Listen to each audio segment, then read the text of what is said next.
hello, I understand, it's been a while.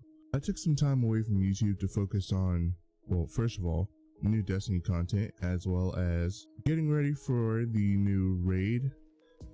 Unfortunately, I didn't get my first 24-hour clear, but I did get the clear within the first 48 hours. Hopefully, later on today, the TWAB will be released with information that'll tell people like me who got the clear within the first 48 hours when we'll get our emblem. But I will say it was fun. Unfortunately, it wasn't fun with every group that I ran it with, which unfortunately I didn't get the clear with the same group I started with. But if you are interested in seeing my clears of every single boss with the groups that I ran it with until I got my final clear of the boss, let me know in the comment section down below, and I will guess cut up the probably like almost 24 hours worth of it's a lot of recorded video. But let me know if you're interested, and I guess I'll go through the effort of at least putting up all my boss clears in a YouTube video, and well, you'll be able to see it. But that's not why you're here. You want to know what's in the hotfix, so let's get right into it. Destiny hotfix 4.0.0.3. Starting off with activities. Wellspring attack. Fixed an issue that allowed players to remain safely outside the boss fight arena during the fight instead of being pulled into the room. The Wellspring. Fixed an issue where players were not receiving Wellspring rewards if they haven't picked up any armor from Finch in the Throne World. Bad luck protection added for weapon drops and deep sight mods in the Wellspring. Does not apply to regular everyday life. Sorry. Fixed an issue with the Wellspring completion rewards that will make it less likely for players to obtain a powerful or pinnacle drop in the same slot multiple times in a row. Gambit.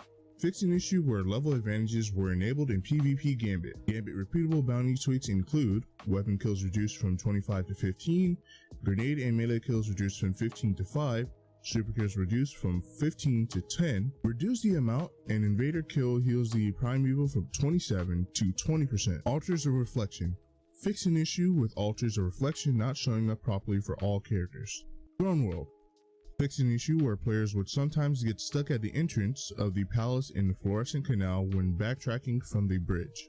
AI spawn points have been adjusted after spawn points were skewed, resulting in enemies spawning in the same spot more rapidly than intended. Fix an issue with Ikora's high ritual introduction dialogue that played a glitch audio file. Fix an issue where deep sight chests would not appear when intended. Fix an issue where targets would not spawn for players to destroy in the canal deep sight puzzle. Players would now be able to respawn properly after being respawned from a turn back message at the first Savathun fight during the ritual mission. Rally flag and spawn points have been adjusted, now located at the top of the stairs. Styles, battleground, EDZ, intel, and reward chests will now stay spawn at their intended rate, no longer disintegrating at the 10-second mark.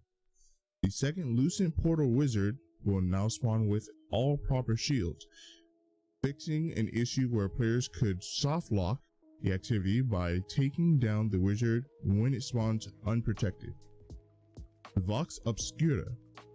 Fixed an issue where reward progress wasn't tracking for Exotic Sparrow in the Vox Obscura mission. Updated the triumph description for old foes rising again to indicate that 4 weekly messages need to be acquired, 1 message per week, following player confusion over how to complete. UI UX. Fixed an issue with player waypoints where guildable titles earned in previous seasons causing them to appear as a number or not at all. Fixed an issue where various season 16 and 30th anniversary items were appearing with incorrect watermarks. Fixed an issue where in-game carousel and seasonal tab icon for the hunter seasonal ornament would display with the incorrect cloak. Players will still receive the intended cloak when purchased. Fix an issue where finisher and emote previews were being delayed. Fix an issue where the player is unable to interact with sockets for 2 to 4 seconds while the second screen fully loads. The addition of new blue banners in game to help new players learn the game can now be removed from popping up for those that are already familiar with Destiny 2. About a couple weeks too late there, Bungie. Gameplay and investment. Glaive mods. Armor mods for glaives now drop from world engrams and can now be sold by 8-1. Fix an issue where glaive mods would not appear in collections. Armor. Fixed an issue where Aeon Safe Titan exotic arms were not showing its familiar gold stripe. Weapons. Tracking rockets have been adjusted after being found too dominant against Guardians when invading in Gambit. This includes Grand Overture missiles. Tracking against AI enemies remain unchanged. Fixed an issue where Ikelos FMG received the unintentional 40% damage buff. Fixed an issue where Imperial Needle Bow was getting an unintended 40% damage buff and could detonate enemies debuffed by Ticuu's Divination. Honestly, I think that second part was unnecessary, and I would like to start a petition. Destiny community, are you with me to at least get that part back? There was no reason for them to remove that.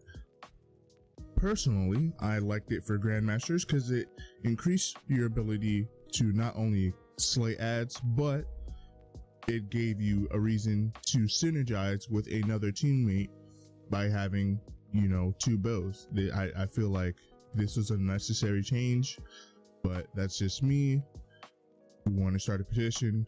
I'm just saying, let's go for it.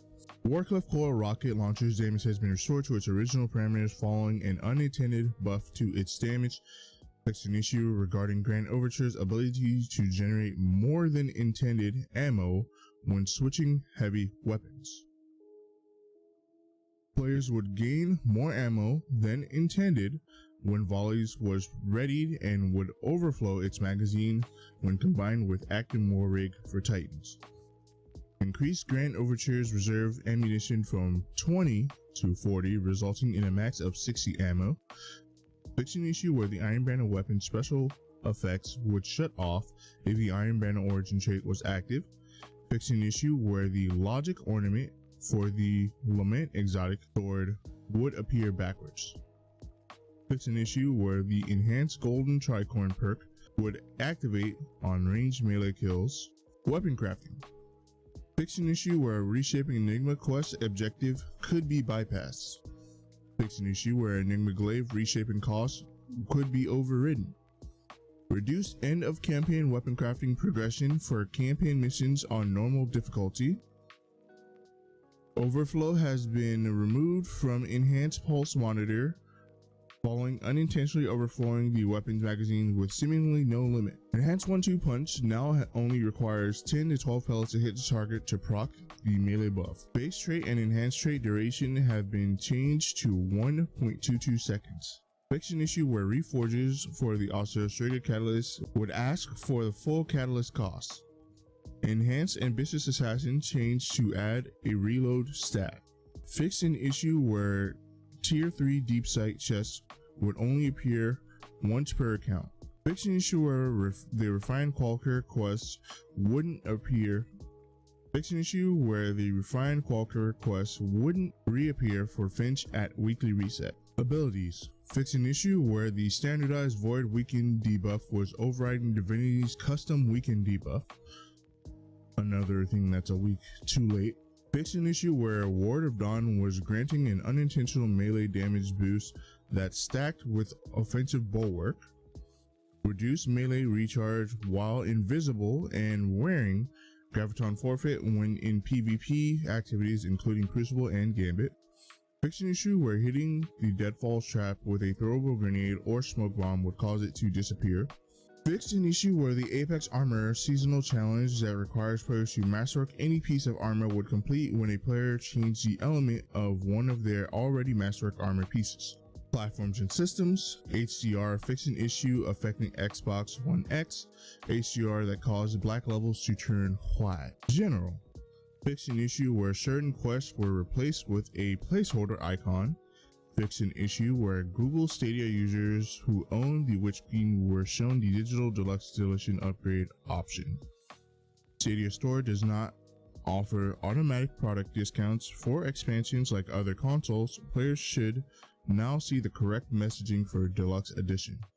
Fixed an issue where players would purchase a weapon from Beyond Light from the exotic archive and see a pop-up message for the deluxe edition of the previous expansion, which is no longer available. Fixed an issue causing Gambit weapon and armor focusing to cost more than expected. Focusing now costs 10,000 glamour and 50 legendary shards each. Fixed an issue where a weekly limit for Ascendant alloy purchase was not resetting at Master Rahool. Added a one-time purchase of 2 Ascendant alloys for the cost of 1. Rahool's destination materials are now sold for stacks of 5 and 1 legendary shards, matching Spider's previous exchange rate. That's lame. Anyway, fixed an issue that allowed weapon telemetry to still drop. Go ahead and delete those from your inventory. No need to hoard what you can't use anymore. True. Fixed a localization issue where text overlapped in seasonal rank Rahool for some languages. Fixed an issue where the exotic quest name for Grand Overture Catalyst quest would show up blank after the first step was completed. Various crash and stability fixes implemented across all platforms. Hopefully that works for me on Xbox, because my game has been crashing about once a day, but it is what it is. And that has been your patch notes news for this week from the update that happened today. We'll do the like, comment, and subscribe things in description box and all down below, and let me know if there's any other stuff that you want to cover up. I might not do the top video today because I'm still tired from coming from work earlier this morning. I have not gotten enough sleep, but that, I mean, I suppose that's not your problem to deal with. So top video will probably come out tomorrow. I do have a Twitch stream if you want to come check me out. I'll probably be streaming after this video goes live, so come check me out. I guess I should probably get a banner or something for that. But anyway, thank you for watching the video, and I'll see you next time.